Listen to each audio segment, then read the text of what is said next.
দেখছেন Probash Kontho morning update powered by JMG cargo.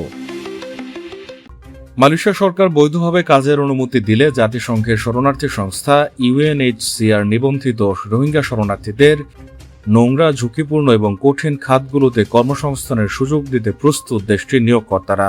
Malaysian employers ফেডারেশনের সভাপতি দাতুক ডক্টর সৈয়দ হুসেইন সৈয়দ হুসমান বলেন, শ্রমিক সংকটে থাকা খাতে ইউএনএইচসিআর নিবন্ধিত শরণার্থীদের আনুষ্ঠানিকভাবে কাজের সুযোগ দেওয়ার সরকারি উদ্যোগকে তারা সমর্থন করবেন। তিনি বলেন, এই ধরনের উদ্যোগ দেশের বিদ্যমান শ্রমশক্তির সর্বোত্তম ব্যবহার নিশ্চিত করবে। একই সঙ্গে উচ্চ ব্যয় ও দীর্ঘ প্রশাসনিক প্রক্রিয়ার মাধ্যমে নতুন বিদেশি কর্মী নিয়োগের প্রয়োজনও কমে আসবে। দেশটির সংবাদপত্র উতুসান মালয়েশিয়াকে দেয়া এক সাক্ষাৎকারে তিনি বলেন, দেশের ভেতরে যে শ্রমশক্তি এরই মধ্যে রয়েছে তাদের কাজে লাগানো গেলে নতুন বিদেশি কর্মী আনতে যে বিপুল নিয়োগ ব্যয় ও দীর্ঘ সময় লাগে তা অনেকটাই কমানো সম্ভব হবে। তিনি বলেন, বর্তমানে মালয়েশিয়ার বাগান, নির্মাণ এবং অন্যান্য ঝুঁকিপূর্ণ 3D খাতে উল্লেখযোগ্য শ্রমিক সংকট রয়েছে।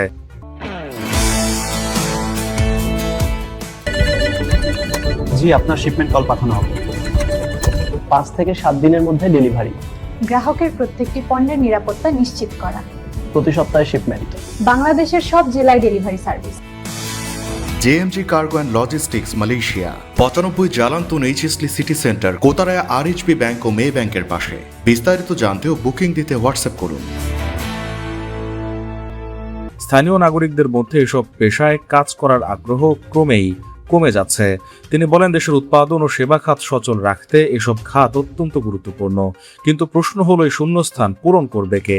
তিনি আরো বলেন, জীবনযাত্রার মান উন্নত হওয়ার সঙ্গে সঙ্গে স্থানীয়রা পরিচ্ছন্নতা বা শারীরিকভাবে কঠিন ও ঝুঁকিপূর্ণ কাজ করতে আগ্রহ হারাচ্ছেন। ফলে এসব খাতে বিদেশি শ্রমিকের প্রয়োজনীয়তা এখনও রয়ে গেছে। রোহিঙ্গা শরণার্থীদের বৈধভাবে কাজের সুযোগ দিলে সরকার তাদের নিবন্ধন, তদারকি ও নিয়ন্ত্রণ আরও কার্যকরভাবে করতে পারবে বলেও মন্তব্য করেন এমইএফ সভাপতি। তার ভাষায়, তারা অবৈধভাবে কাজ করার চেয়ে বৈধভাবে কাজ করাই উত্তম। এতে দেশের শ্রম আইন, অন্যান্য প্রযোজ্য আইন তাদের ক্ষেত্রেও সমানভাবে কার্যকর হবে, যেমনটি অন্য কর্মীদের ক্ষেত্রে প্রযোজ্য হয়। প্রবাস কণ্ঠ নিউজ ডেস্ক।